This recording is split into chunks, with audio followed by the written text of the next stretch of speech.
कुछ लोग गुड़ खाइए, कुछ लोग काकवी खाइए, माने जिसको राब कहते हैं। जितना जाड़े का समय है ना, नवंबर, दिसंबर, जनवरी, फरवरी तक राब भरपूर खा सकते हैं। दही में राब खाइए, दूध में राब खाइए, हलवा राब का बनाइए, गुड़ का हलवा बनाइए, गुड़ दही में खाइए, गुड़ दूध में खाइए। अब गुड़ को दूध और दही में खाने का नियम है, वो बागभट्ट जी कहते हैं। वो कहते हैं जी दही में मिला के गुड़ खाया जाए, दही में मिला के गुड़ खाइए, दूध में गुड़ कभी मत मिलाइए, दूध में गुड़ कभी मत मिलाइए, दही में मिला के खाइए। तो दूध में कैसे खाएंगे जी? दूध में ऐसे खाएंगे कि पहले गुड़ खा लीजिए, पीछे से दूध पी लीजिए, या दूध पी लिया, पीछे से थोड़ा गुड़ खा लीजिए। दूध में गुड़ मिला नहीं सकते, और दही में कभी भी बिना मिलाए मत खाइए। आप में से कोई बिहार वाले हैं ना, तो वहां पर एक बहुत बढ़िया व्यंजन मिलता है, उसका नाम है दही चूड़ा। दही चूड़ा ही कहते हैं, चूड़ा। ये मिथिला में मैंने खाया, और ऐसा अद्भुत है जो दुनिया में शायद कहीं ना हो। मिथिला में, मिथिला माने एक एरिया है बिहार का, करीब 8-10 जिले उसमें आते हैं। उन जिलों में जब भी आप जाएं तो मेहमान को वही परोस के लाते हैं। तो मैं भी मेहमान जैसा ही रहता हूं, तो मुझे हर घर में दही चूड़ा मिलता है। तो वो दही डाल के लाते हैं, ऊपर से गुड़ डाल के लाते हैं, दही के ऊपर गुड़ रहेगा। तो मैंने कई बार कहा कि अलग प्लेट में गुड़ ले आओ, तो वो कहते नहीं, आपको फिर खाना नहीं आता दही चूड़ा। तो पहले मुझे सच में नहीं मालूम था। अब जब ये मुझे पता चला बागभट्ट चिकित्सा का, तब मेरी अकल में आया कि वो सब बागभट्ट के चेले हैं, दही में गुड़ मिला के पहले से ही चिवड़ा पे रख के लाते। तो दही में गुड़ मिला के ही खाइए। अगर आप दही खा रहे हैं तो गुड़ मिला के ही खाइए, तो दही के कई दोष जो आपके लिए अनुकूल नहीं है वो भी खत्म हो जाते हैं। और दूध में गुड़ कभी भी मत मिलाइए।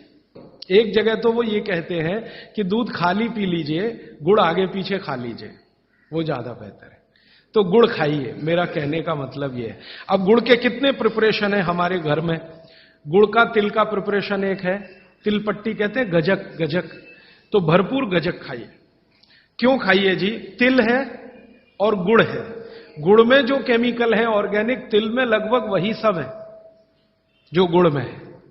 तिल भी क्षारीय है, गुड़ भी क्षारीय है, और दोनों क्षारीय चीजें खाएंगे तो पेट के अम्ल को बैलेंस करती रहेंगी। तो तिल गुड़ रोज खाइए, माने तिल की पट्टी बनाइए, गजक बनाइए, नहीं तो तिल का लड्डू बनाइए, गुड़ के साथ बनाइए। फिर इसी तरह से मूंगफली है, मूंगफली भी क्षारीय है और गुड़ भी क्षारीय है। तो मूंगफली और गुड़ मिला के वो पट्टी आती है, वो खाइए, बच्चों को खिलाइए। और आपके पास जो भी प्रिपरेशन है गुड़ तिल के, गुड़ मूंगफली के, वो सब बनाइए। और ये जो 3-4 महीने हैं, नवंबर, दिसंबर, जनवरी, फरवरी तक भरपेट खाइए, भरपूर खाइए, क्योंकि इस समय आपके शरीर को इन्हीं की जरूरत है। तो कफ जिंदगी से बहुत दूर रहेगा। तिल खा रहे हैं, गुड़ खा रहे हैं, मूंगफली खा रहे हैं, कफ बढ़ने की बिल्कुल संभावना नहीं। तो जिंदगी में कफ के रोग आने की संभावना नहीं। अब जानते कफ का सबसे खराब रोग क्या है? मोटापा। मोटापा कम करना है तो भरपेट गुड़ खाइए, भरपेट तिल खाइए, भरपेट मूंगफली खाइए, मोटापा भी कम हो जाएगा। हां, आपको डर है ना, तिल खाएंगे जी उसमें से तेल है। तेल तो है तिल में, लेकिन वो HDL वाला, LDL वाला नहीं है, VLDL। ये मोटापा जो है ना, वो VLDL और LDL का चक्कर है। HDL जैसे ही बढ़ेगा, मोटापा अपने आप कम होगा, पेट अंदर ही जाएगा। आप में से कोई भी मेरे कहने पर 3 महीने एक एक्सपेरिमेंट कर लीजिए। तिल चबा चबा के खाइए, खाने के बाद 3 महीने के बाद वजन नापेंगे, 8-10 किलो कम मिलेगा, कम से कम इतना कम मिलेगा आपको। खाना खाया, खाने के बाद आप सौंफ खाते हैं ना, सौंफ की जगह तिल खाइए। और काला खाया तो और ज्यादा वजन कम मिलेगा। काला तिल एक है सफेद, काले की गुणवत्ता सफेद से भी ज्यादा है। लेकिन ये इन्हीं 4 महीनों में, गर्मी में अगर आपने यही तिल खाया तो प्रॉब्लम आएगी। भागवत जी कहते हैं कि तिल खाने का सबसे अच्छा समय वही है जो आज चल रहा है। ये फरवरी तक चलेगा, तो फरवरी तक, और कभी बहुत ज्यादा लिबरल हो तो होली के दिन तक वो कहते हैं तिल खाने का समय है। होली होते ही तिल कम करिए या खत्म करिए। फिर कुछ और चीज आएगी, वो क्या आएगी वो मैं बता दूं। लेकिन आप ये करके देख लीजिए, 4 चीजों को ज्यादा उपयोग आप करेंगे, वजन आपका कम होता जाएगा, पेट का अम्ल कम होता जाएगा, घुटनों के अंदर का जो कई बार कहते हैं ना डॉक्टर यूरिक एसिड जमा हो गया जी, यूरिक एसिड क्या है? अम्ल ही तो है।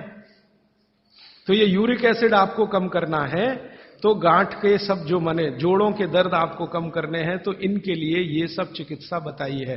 तिल है, गुड़ है, और मैंने एक चीज बोली थी कि अगर आप जैन नहीं हैं तो शहद है। शहद में भागवत जी कहते हैं छोटी मधुमक्खी का शहद, बड़ी का नहीं।